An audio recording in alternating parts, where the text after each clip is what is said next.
করেছেন ও জঙ্গল কাটো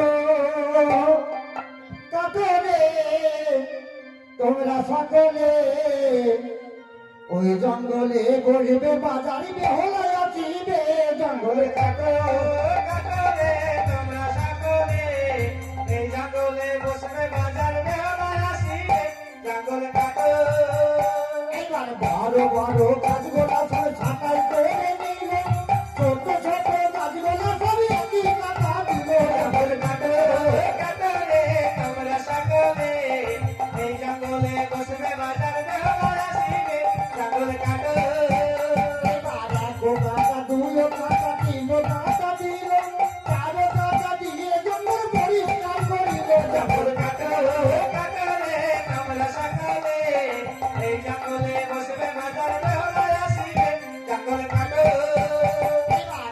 কাটা দুই কাটা তিন কাটা দিল চার কাটা দিয়ে জঙ্গল পরিষ্কার করিল জঙ্গল কাটো কাটো রে তোমরা সকলে এই জঙ্গলে বসবে বাজার বেহলা আসিবে জঙ্গল কাটো এবার গাছপালা কেটে তারা পরিষ্কার করিল ঝাড়ু ধরে দিয়ে জঙ্গল সাফাই করিল জঙ্গল কাটো কাটো রে তোমরা সকলে এই জঙ্গলে বসবে বাজার বেহলা আসিবে জঙ্গল কাটো এবার গাছপালা কেটে তারা পরিষ্কার করিল ঝাড়ু ধরে দিয়ে জঙ্গল সাফাই করিল জঙ্গল কাটো কাটো রে তোমরা সকলে এই জঙ্গলে বসবে বাজার বেহলা আসিবে জঙ্গল কাটো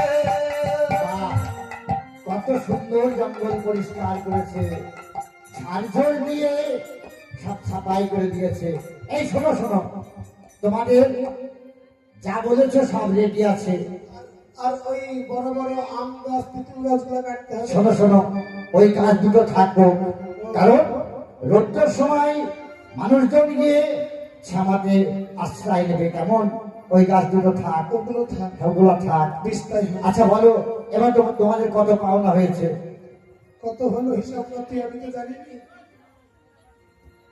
পাঁচশিকে আমার 1.5 টাকা। ও হ্যাঁ, 500 1.5 টাকা আচ্ছা ঠিক আছে আমি হিসাব করে তোমাদের পয়সা দিয়ে দেবো। শোনো তোমরা হিসাব অত কাঁচা কেন? কেন গো? 1.5 টাকা হয়নি, কত? 1 টাকা 50 পয়সা হয়েছে। 50 থাকিনি চলে যাবে কিন্তু। আরে না না 1 তোমাদের টাকা ফাঁকি দেবো 50 না। পয়সা কাকে বলে, 1.5 টাকা কাকে বলে? একবার তার কাটাকে কিছু জানে না। শোনো, শোনো। আমাদের ফোন পেতে মেরে দিবে। আচ্ছা ঠিক আছে মেরে দেবো যাক বাজার তো বসাতে হবে জঙ্গল কেটে পরিষ্কার করেছি এইবার বাজার দেখতে হবে একটা দোকান পেয়েছি ওখানে চাউমিনের দোকান আছে তারপরে ঘুগনি রোল সবকিছুই তৈরি হচ্ছে কিন্তু এখনো অনেক দোকানের দরকার বলছে দাদা আপনাদের গ্রামে কোনো ব্যবসায়িক আছে ও দাদা, আমার একটা ব্যবসা আছে, নেবেন নাকি? কিসের ব্যবসা দাদা ওই এক পাশে 1000 মাথা কাটি। দরকার নেই আরে বুঝতে পারলেন না? আরে জাতিতে আমি হচ্ছি নরসুন্দর। আরে বাংলায় বলুন আরে ও মানে এক কাছে মানুষের 1000 মাথা কাটে না, চুলের ডোকা কাটে। আরে কি নাপিত নরসুন্দর যে বলেন যে আমি জাতীয় হচ্ছে পরামানিক এক কাছে 1000টা চুলের ডগা কাটি তবে যাই হোক আপনি না বললেও আমার জ্ঞান আছে আপনি হচ্ছেন জাতীয় নরসুন্দর নরকে যে সুন্দর করে তার নাম নরসুন্দর আপনি আমার বাজারের সম্মুখে বসবেন যে নরটি অসুন্দর থাকবে সেই নরটিকে সুন্দর করে আপনি বাজারে পাঠিয়ে দেবেন যাক একটা দোকান পেয়েছি এখনো অনেক দোকানের দরকার বলছি ও দাদা আপনাদের পাড়ায় কোনো দোকান নাই ও দিদি আপনাদের পাড়ায় কোনো দোকানদার নাই আমার আছে কিসের দোকান ব্যাসকল ডিপার্টমেন্ট। ব্যাসকল ডিপার্টমেন্ট মানে বুঝতে পারলেন না? না আরে ওনার হচ্ছে বিড়ির ব্যবসা আছে। ও বিড়ির ব্যবসা ঠিক আছে আপনিও যাবেন বাজারে কিন্তু যে দোকান খুঁজছি আমি সেই দোকানই পেলাম না বলছি দিদি আপনাদের পাড়ায় কোনো ব্যবসায়িক আছে আমার বাজারে যাওয়ার মতো নাই আছে হ্যাঁ আয়না আছে, চিরুনি আছে, আছে কাচের চুড়ি, সারা দেশে ঘুরে বেড়াই, মিলল না আমার মনের মতো জুড়ি। বাহ, ও দাদা, ব্যবসা আছে, ব্যবসার দোষগুলো আছে। আচ্ছা বলুন তো আপনার কিসের ব্যবসা? আজ আমার ব্যবসা কিসে বলছি, তার আগে দোষগুলো বলছি। যেমন আমি বিনা সুতায় মালা গাঁথি, আর আমি মদে মত্ত করি। আমি যদি মনে করি সাপের মাথায় ভেদ না চাইতে পারি, জোড়া মনকে ভাঙতে পারি, ভাঙা মনকে জড়তে পারি। ব্যবসার নাম হচ্ছে মনোহারি। বাহ, এই ব্যবসায় তো আমি খুঁজছি, কারণ মনকে যে হরণ করে তার নাম মনোহরি, জোড়া মনে ভাঙতে পারে, ভাঙা মন জুড়তে পারে, তার নাম মনোহরি। আপনার দোকানে মেয়ে ছেলের ভিড় বেশি হয়, তাই না? আপনার দোকানে কি কি মাল পাওয়া যায়? স্টেশনারি দোকানে আমার অনেক কিছু আছে, চকর আছে, তারপরে হাতি কঙ্কন আছে। এই শোনো শোনো, থামো থামো, তোমার থেকে ওই লোকটা ভালো বলতে পারে, এই লোকটা দোকান আছে। শোনো শোনো, হ্যাঁ, আগে ছিল। স্টেশনারি দোকানে মানে মনোহরির দোকানে যা কিছু থাকার দরকার, হ্যাঁ। সব কিছু আছে তো? কি কি বলুন, আমি তারপর বলবো আছে। ও কি কি লাগবে মনোহরির দোকানে? এই ধরো হিলিবিলি কাঠের গুলি, ছোট একটা সেপিকের মাথা কাটা, নেপ ধরিয়ে কপালের কি তোলা দিকে, হিমানি পাউডার, আস্তার সিন্দুর এবং বড় বড় পুতুল রাখতে হবে। ওগুলো তো সবই আছে। সবই আছে, তাই না? বেশ, তাহলে আপনি আমার বাজারের একদম মাঝখানে বসবেন। অন্য ব্যবসায়ীরা ঝামেলা করবে না তো? কোনো ব্যাপার নাই, চাউমিন বলার খুব ভিড় হচ্ছে, ঝামেলা করবে কিন্তু না? না না, কেউ ঝামেলা করবে না।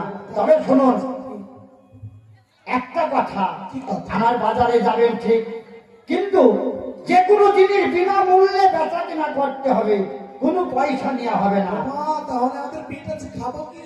যত পয়সা সব আমি দিয়ে দেবো। মানে পরে পেমেন্ট, আমি দেবো না, আমাদের সোনার লক্ষ্মীদার দিয়ে দেবে। পরে পেমেন্ট হবে। হ্যাঁ, পরে পেমেন্ট হয়ে যাবে। ও ব্যবসায়ীগণ, চলো চলো। হ্যাঁ, সবাই সারি সারি বসে যাও।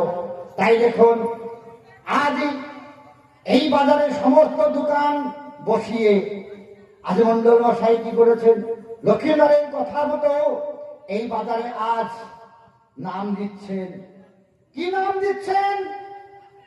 আজ থেকে এই বাজারের নাম থাকলো নিকুড়িয়া রঙের বাজার। যে কোনো জিনিস বিনামূল্যে বেচা কিনা করা হবে, কোনো গড়ি লাগবে না। তাই সারা চম্পক নগরে ঘেরি পিটিয়ে দিয়েছেন। তাই এক বন্ধু আর এক বন্ধুকে বলছে, বন্ধুরে চল আমরা নিকুড়িয়া রঙের বাজারে যাব, ভালো ভালো জিনিস বিনামূল্যে বেচা কিনা করে আমরা বিনামূল্যে খরিদ করব। তাই এক বন্ধু আর এক বন্ধুকে বলছে, বললো এ চলে ভাই লাখার বাজার গো বসিল রে লয়ে যায় ভাই, লাখার বাজার বসিল রে,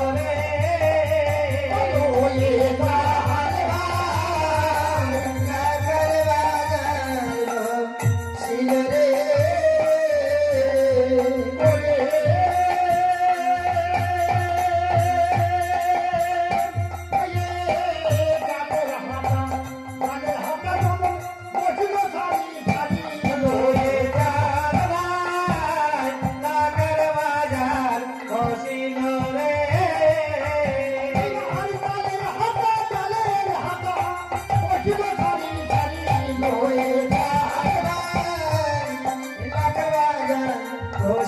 ওরে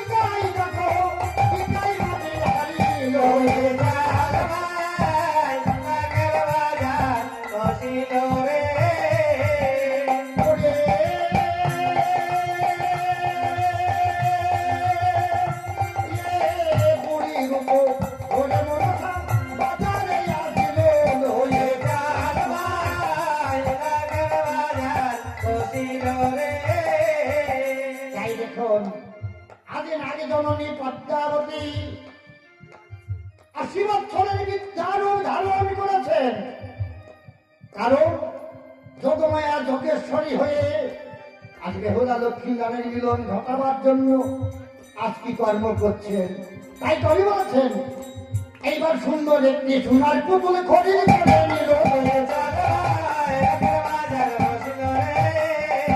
এইবার সুন্দর একটি সোনার পুতুল খড়ির করে নিল এইবার পুতুল নিয়ে পড়ি আমার গমন করিল এইবার পুতুল নিয়ে পড়ি আমার গমন করিল এইবার কত দূরে হতে বুড়ি পানি দূরে গেল এইবার নিছানিল জোরে এই উপনীত হলো এইবার নিছানিল জোরে এই উপনীত হলো এইবার রাস্তা খুঁজে লইবে হলো ধুলো খেলা খেলে আইরে ধুলো তারে ধুলোর মাঝে ঘরে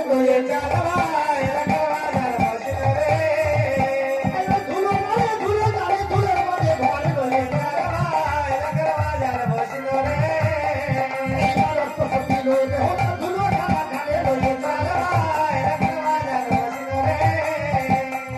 এই রে হলা শোন শোন এই দেখেছিস এই তিন রাস্তার মোড়ে আমরা ধুলো খেলা খেলবো ধুলোর ঘর বাড়ি বাঁধবো আর